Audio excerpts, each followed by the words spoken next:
What's up, everybody? Good afternoon. We are going to be bringing back the NCAA Watch Schedule series this year. That's right. I know college football already started. We're already a week in, technically 2 weeks in, but really 1 week in. So I missed the first week, but let's go ahead and bring it back because we're doing this draft coverage anyway. So from now on, Wednesday afternoon, I'm going to be posting a video where I lay out a college football watch schedule for the upcoming week if you want to watch as many intriguing prospects as possible for the Seahawks in this upcoming draft. I did this last year, worked pretty well. People seem to like it, helps some people out because, like I said, a lot of guys watch college football, but they don't really root for a team. They don't have a team.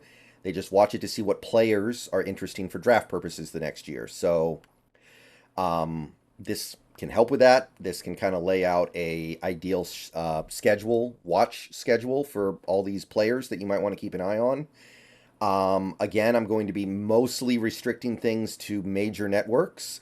There are a lot of college football games that get put on obscure networks like ACC Network, Big Ten Network, Big 12 Network, Longhorn Network, ESPN Mega Plus, the Oxygen Network. They go everywhere. They go everywhere. So I understand a lot of people don't get those channels and have no ability to watch those games. So I'm going to try to keep it to major channels that most people get on cable, or at the very least, you can go to a bar and expect them to have that game and have that channel. So going to be a pretty simple watch along schedule to follow. This is just a really effective way of keeping an eye on the prospects that might be interesting to the Seahawks in the upcoming draft. So we're going to go ahead into week 2 here. Like I said, missed week 1, so we're just going to jump into week 2 here. Starting on Friday, September the 8th, 4:30 p.m. on ESPN 2. We have a game that is not great. Illinois versus Kansas. That's not the most compelling game in the world, but both sides have a player that has my attention. You've got Jerzan Newton on the Illinois side. He's really intriguing defensive lineman in this draft, maybe a first rounder. Kansas has their quarterback, Devin Leary. Now, I'm not crazy about Devin Leary, but he's worth keeping an eye on. Definitely a more mid-tier at best, maybe even low-tier quarterback in this draft. But may as well keep our options open, right? Like Brock Purdy's found success in the NFL, so if Brock Purdy can find success, then a guy like a Devin Leary can probably find success in a very similar way. So Jerzan Newton alone is enough reason to keep an eye on this game. It's not like there's a whole lot else going on Friday night. There are only 2 games, I think, and the other one has no real interest to me. So, yeah, if you're watching college football Friday night, this is the game. September the 9th on Saturday. Big day of college football as it always is.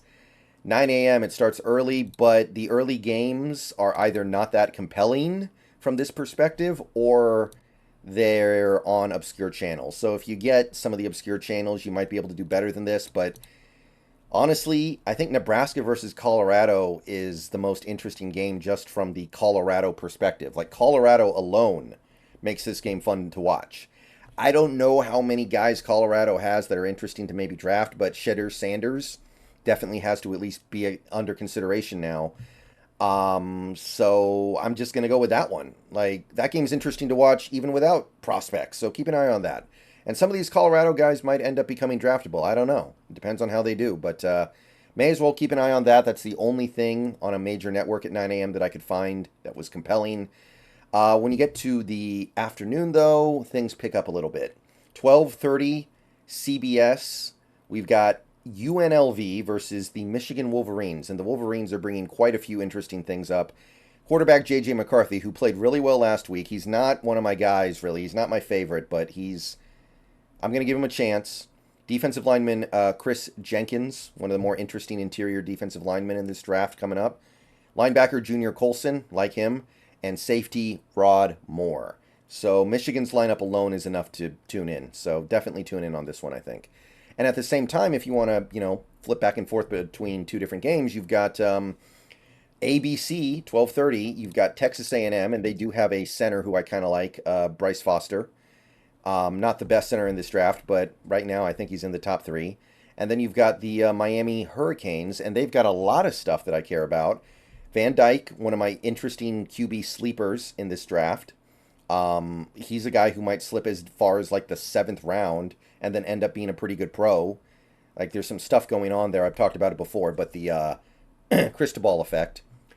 Left guard Javion Cohen, who I thought played well last week, and very intriguing to me as a future left guard when this team. I mean, if this team decides to not bring Damian Lewis back, I think Javion Cohen could plug in as a rookie and play really well. Like what I see from him. Defensive lineman Leonard Taylor, pretty quiet last week in a blowout Miami win, so definitely going to want to see him warm up as the season goes on. Safety Cameron Kinchins, one of the better safeties in this draft, along with his fellow safety buddy in James Williams. So Miami is actually one of the most interesting prospect-loaded teams in all of college football this year, which is great because that's a school that needs to get back on track. They've been middling around for a little too long here. They need to get back on top here, I think. All right, so that is the 12:30 slot. Now we go to 4 p.m. This again, by the way, these times are Pacific, so West Coast. ESPN has a very good game just on college football terms, and it's also a very good game in terms of the prospects involved. Texas versus Alabama. Texas has Quinn Ewers, and I know some people don't really like Quinn Ewers, but supposedly Schneider loves him. So if he's available with a pick at some point for these Seahawks, you cannot be surprised if Schneider decides to make him the guy to be the QB of the future. They've got one of the best tight ends in this class in Jatavion Sanders.